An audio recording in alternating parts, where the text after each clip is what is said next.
11, I received a call across from the control room concerning a vehicle that had failed to stop for police. It was a licensed taxi cab and it was within the Smithfield Meat Market area.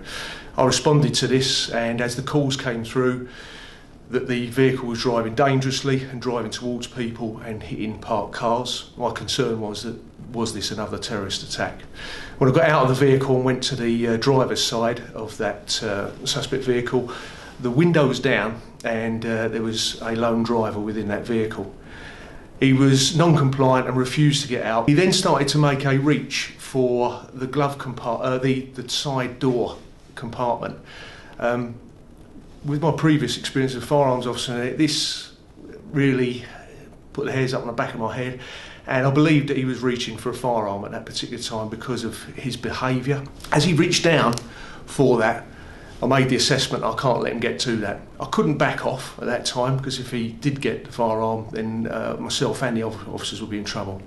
So I've reached in, I've struck him across the face, and at the same time I'm now bear hugging him in an attempt to stop him getting to that weapon that I believe was down the side of him. I'm shouting out to my fellow officers, I believe he's got a gun, and we were furiously trying to get the door open. Unfortunately, because the vehicle was running at the time, the door were locked on a locking system.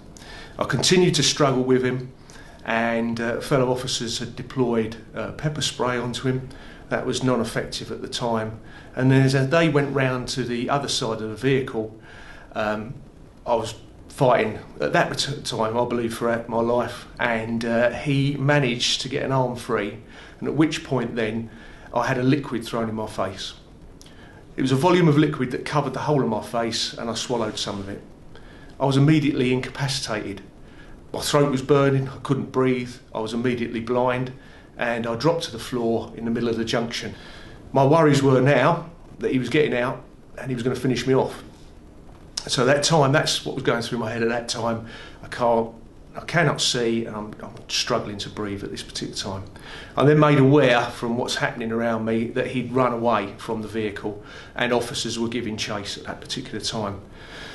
So I still can't see, and now my worries have changed from what's he going to do to me now that I know he's gone, have now changed to I won't be able to see, my face, I was in absolute agony, and will I see my kids again? Never. And my family. Sometime after that, I was given a bottle of water, I believe it was from a cabbie that was passing by, and I immediately doused my head with that.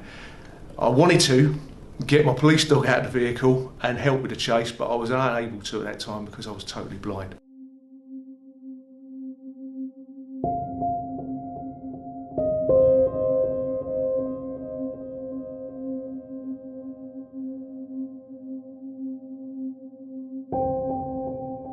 I was signed off certificated sick for a week, and I had lots of follow-up eye appointments in which I carried on the treatment. But I resumed back to work after 7 days. That was my choice.